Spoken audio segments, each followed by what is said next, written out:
Assalamualaikum warahmatullahi wabarakatuh. Saya Sela Raisa Zahra dari Prodi Bahasa Indonesia akan menjelaskan materi sebagai berikut. Oke teman-teman, bertemu lagi dengan aku Sela Raisa Zahra. Nomor pokok mahasiswa 2020-4064-03039 dari Fakultas FKIP Prodi Bahasa Indonesia.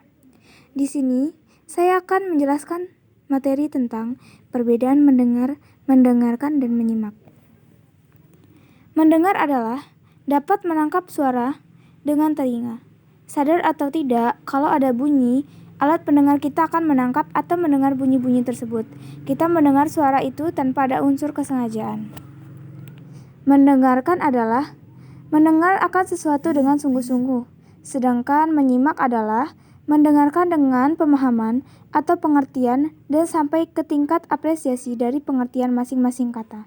Dapat dilihat perbedaan antara ketiganya. Proses mendengar terjadi tanpa perencanaan atau secara kebetulan, sedangkan dalam menyimak, faktor kesengajaan cukup besar, lebih besar dari mendengarkan, karena kegiatan menyimak ada usaha memahami apa yang disampaikan pembicara, sedangkan dalam kegiatan mendengar tingkat pemahaman belum dilakukan. Menyimak bukan merupakan suatu proses yang pasif, melainkan suatu proses yang aktif dalam mengkonstruksikan suatu pesan dari suatu arus bunyi yang diketahui orang sebagai potensi-potensi fonologis, semantik, dan sintaksis suatu bahasa. Pada saat menyimak, mendengar punya banyak bahasa. Pada saat itu pula mental seorang aktif bekerja, mencoba memahami, menafsirkan apa yang disampaikan pembicara dan pemberinya respon. Jadi, menyimak bukan merupakan keterampilan pasif, karena di dalam proses menyimak tidak hanya mendengar saja, namun juga ada kegiatan mendengarkan dengan pemahaman atau pengertian bahkan sampai ke tingkat apresiasi. Menyimak ataupun mendengarkan memang menggunakan alat yang sama, yaitu alat dengar. Namun seperti yang dijelaskan di atas, bahwa menyimak memiliki tujuan, sedangkan mendengar tidak ada tujuan, sehingga Tarigan mencontohkannya tentang menyimak. Adapun contoh menyimak yaitu seorang anak mendengarkan nasihat dari orang tua secara sopan santun.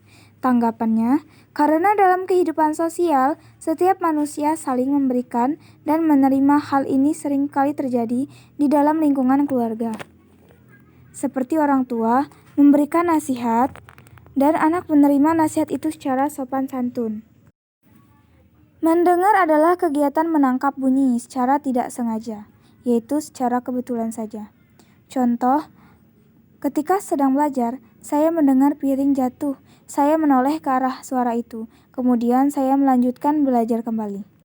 Sedangkan mendengar adalah kegiatan menangkap bunyi secara tidak sengaja, yaitu secara kebetulan saja. Contohnya, ketika sedang belajar, saya mendengar piring jatuh. Saya menoleh ke arah suara itu, kemudian saya melanjutkan belajar kembali. Mendengarkan adalah proses menangkap bunyi bahasa dengan sengaja, tetapi belum memahami. Contoh, ketika sedang belajar di kamar, saya mendengarkan lagu kesenangan saya yang disiarkan melalui radio. Kemudian, saya sejenak berhenti belajar untuk menikmati lagu tersebut sampai selesai. Setelah selesai, saya melanjutkan belajar kembali. Menyimak adalah proses menangkap bunyi bahasa yang direncanakan dengan penuh perhatian, dipahami, diinterpretasi, diapresiasi, dievaluasi, ditanggapi, dan ditindaklanjuti. Contoh, setiap hari pukul 18.30 WIB, saya mendengarkan siaran pembinaan bahasa Indonesia yang disiarkan melalui TVRI. Sebelum siaran dimulai, saya menyiapkan buku dan pulpen untuk mencatat hal-hal yang saya anggap penting. Saat siaran berlangsung, sesekali saya mencatat dan menganggukkan kepala bahwa saya memahami pembicaraan yang berlangsung. Setelah selesai, saya merasa puas bahwa persoalan yang saya hadapi selama ini telah terjawab. Sekian materi dari saya. Terima kasih atas perhatiannya. Saya akhiri. Wassalamualaikum warahmatullahi wabarakatuh.